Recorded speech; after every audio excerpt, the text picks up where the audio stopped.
இந்நிகழ்ச்சியை வழங்குவோர் பாலாஜா ஸ்ரீ சாய் மொபைல், குறைந்த விலைக்கும் சிறந்த சலுகைக்கும். ஐயா உங்க பேர் என்ன ஐயா? வேல்முருகன். வேல்முருகன். எந்த ஊர் ஐயா? தற்சமம் எஸ்பி சாஞ்சிபத்தில் இருந்தேன். சாம சிவபுரங்களா? எஸ்பிவி எஸ்பிவி அப்படின்னு சொல்லி ஷார்ட்டா சொல்லிடுறோம். எஸ்பிவி அப்படின்னு சொல்லிடுறோம். ஆனால் இப்போ வந்து தற்சமம் வந்து காணூரில் இருக்கு. தற்சமயம் போன வாரம் வரல, போன வாரம்லாம் அது முன்னாடிங்களா? இல்லை ஒரு 5 வருஷமா. ஒரு 5 வருஷத்துக்கு முன்னாடி அங்கே இருந்தாரு. 5 வருஷத்துக்கு அப்புறமா இப்போ இங்கே வந்து காவனூரில் வந்துட்டாப்ல. ஆனால் இந்த காவனூர் அப்படின்றாங்கண்ணா, இந்த காவனூரில் என்னென்ன சிறப்பு இருக்குண்ணே? எல்லாமே நல்ல சிறப்பு. நல்ல சிறப்பு தான்.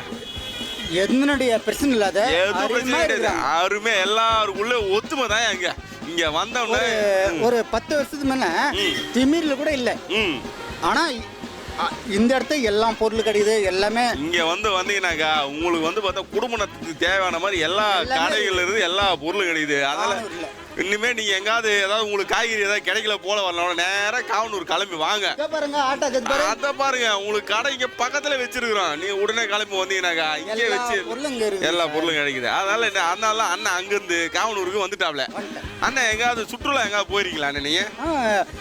சபரிமலைக்கு போயிட்டு நைட்டு தான் ஒரு 11:30 மணி. சபரிமலை போய் வந்தீங்களா?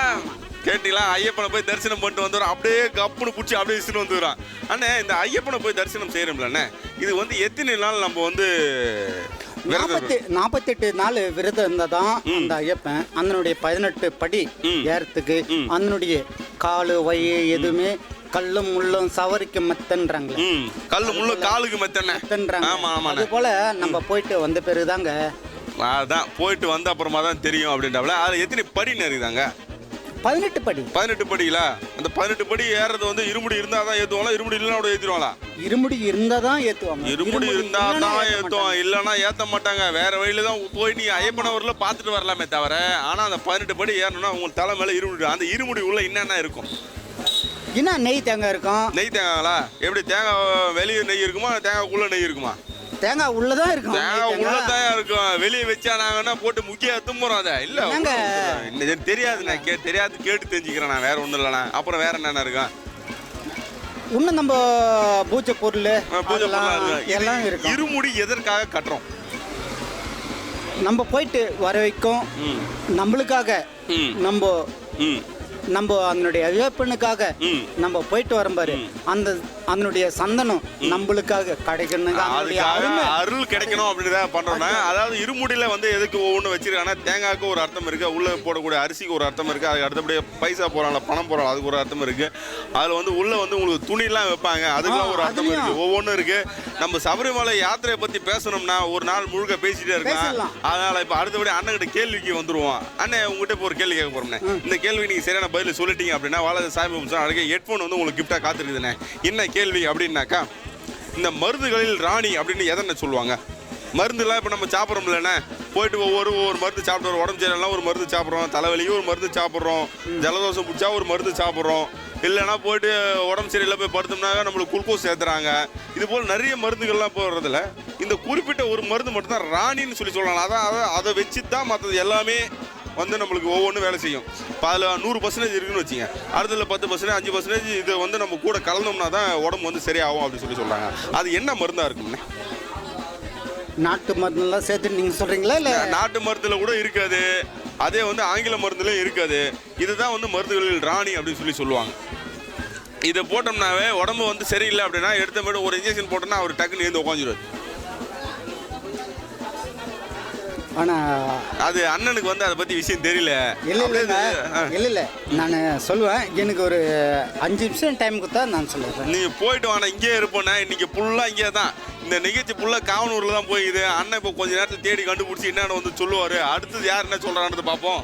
ஐயா உங்கள் பேர் என்ன ஐயா? அன்பு. விபி அன்பு. அன்புன்னா நீங்கள் தானே?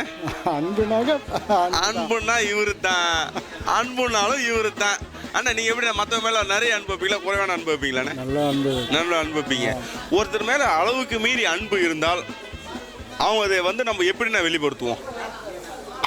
ஒருத்தர் மேலே அளவுக்கு மீறி அன்பு இருந்தாக்கா அது ஆபத்தில் போய் முடியுது. அதாவது ஒருத்தர் மேலே கண்மூடித்தனமா அன்பு வச்சின்னா அது ஆபத்தில் தான் போய் முடியும் அப்படின்னு சொல்றாரு. அந்த அன்பு வந்து ஒருத்தர் வெளிப்படுத்தணும்னா என்ன மாதிரி பொருட்கள்லாம் வாங்கி கொடுக்கலான்னு? இந்த பொருளுக்கு தான் சொல்ல முடியாது. எந்த பொருளெல்லாம் எது ஒன்றா வாங்கி கொடுக்கலாம். அன்பாக இருக்கிறோம், அன்பை நம்ம வெளிப்படுத்தணும்னா இப்போ வருது ஒரு ஆண்டு விழா வருதுனாக்கா அந்த நேரத்தில் இப்போ நம்ம வருடப்பிறப்பு வருதுனாக்கா அந்த நேரத்தில் நம்ம அழகாக ஒரு கிரீட்டிங் கார்டு 2015 நீ எல்லாம் ஒன்றா இருந்தோம், இந்தப்பா ரொம்ப சந்தோஷம், இந்த வருஷம் ஃபுல்லாக நீ ரொம்ப நல்லா இரு அப்படின்னு ஒரு கார்டு ஒன்று வாங்கிடலாம். இப்போ அடுத்தது பொங்கல் வரணும்னா அதுக்காக நம்ம ஒரு கார்டு ஒன்று எடுத்து போட்டு ஏம்பா இது போல் இந்த வருஷம் ஃபுல்லாக இப்படி ஆச்சு, இனிமேல் பொங்கல்லேருந்து நம்ம எல்லாம் சந்தோஷமாக இருப்போம், தை பிறந்தால் வழி பிறக்கும் அப்படின்னு சொல்லுவாங்க. அப்படின்னா தை திருநாள் நல்வாழ்த்துக்கள் அப்படின்னு சொல்லி ஒவ்வொருத்தரும் நம்ம கார்டு வாங்கி கொடுத்துட்டு போயிட்டே இருக்கலாம்னே. இப்போது ஒரு அன்பு இருக்குது ஒருத்தர்கிட்டனா அது எப்படி நம்ம கண்டுபிடிக்கிறது? பாசம் இருக்குதுனாக்கா எப்படி கண்டுபிடிக்கும்? அவங்க நடைமுறை பொறுத்து தான். நடந்தது போது தான் இருக்குதுங்க. எப்பா உங்களை பார்த்து அன்பா பேச்சு, என்னப்பா சாப்பிட்டியா தூங்குனியா என்ன பண்ண ஏது பண்ண, என்னப்பா பார்த்தா ரொம்ப வெளிக்கு போயிட்டு இருக்கே, என்னப்பா இப்படி இருக்கே அப்படின்னா அதெல்லாம் அன்பு.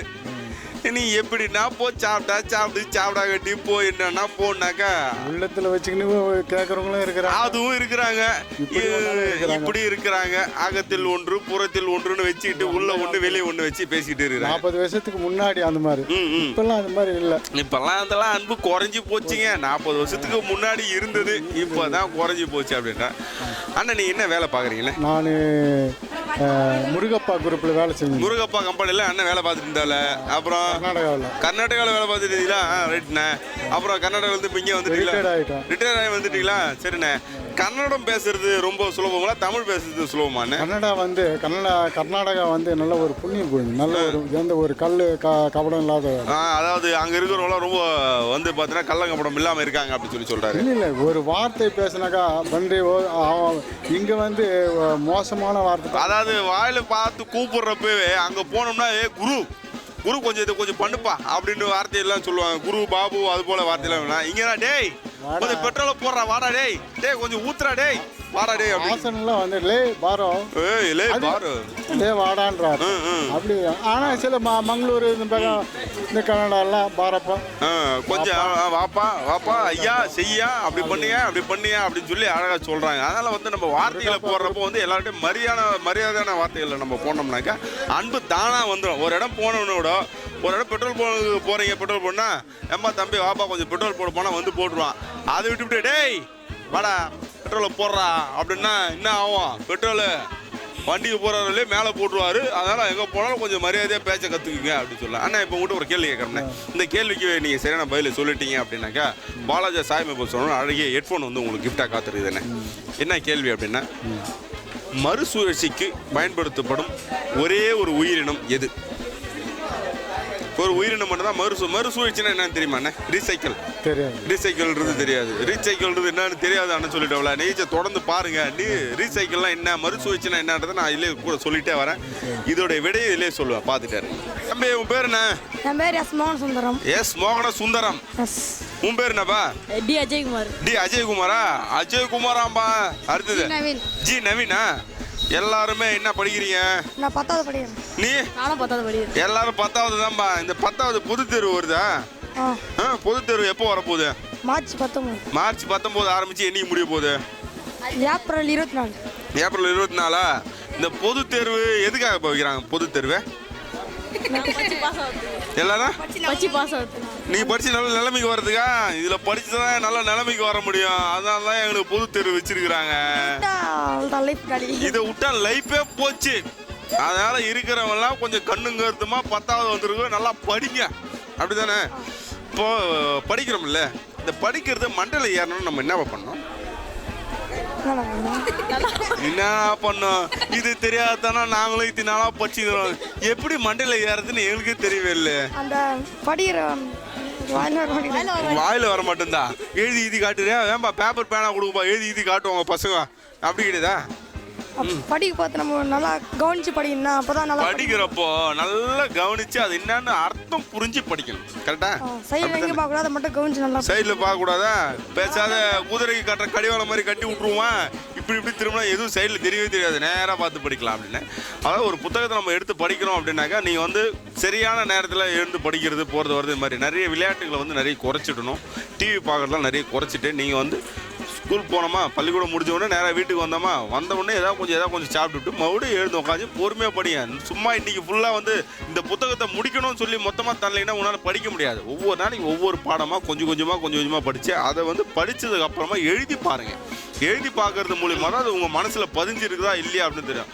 படிச்சுட்டு இந்த நேரத்தில் ஞாபகம் இருக்கும், அந்த நேரத்தில் நம்ம நேராக போய் எக்ஸாம் எழுதுகிறப்போ உட்காந்தோம்னாக்கா அந்த நேரத்தில் உங்களால் பரீட்சை இடத்துல வந்து உங்களால் எழுதுறதுக்கான வாய்ப்புகள் ரொம்ப குறைஞ்சிடும். அதனால் பொறுமையாக படிங்க, படித்ததை வந்து புரிஞ்சு படிங்க. தெரியலனாக்கா அது தெரிஞ்சவங்க சம்மந்தமாக அவங்ககிட்ட கேட்டு படிச்சுக்கலாம். அப்படி தானேப்பா?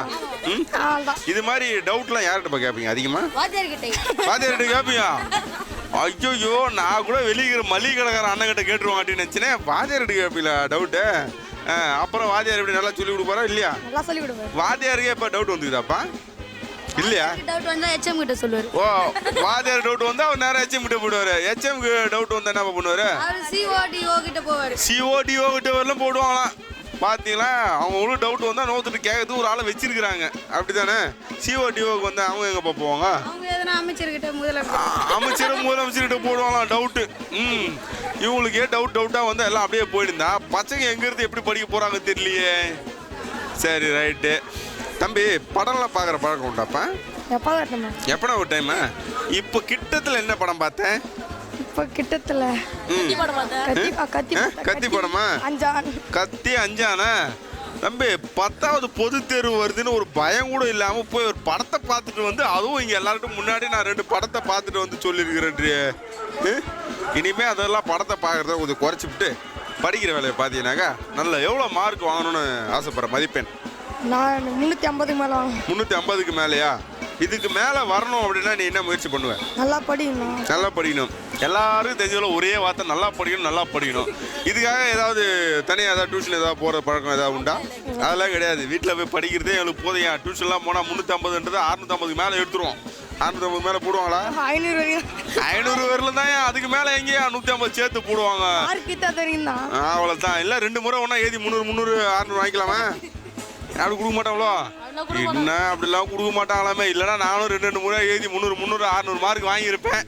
வாங்கலை. இது மாதிரி சொல்லி அது மாதிரி ஏதாவது ஒன்று பண்ண சொல்லுங்கப்பா. நீங்கள் தான் சொன்னதான் சொல்லுவீங்களா?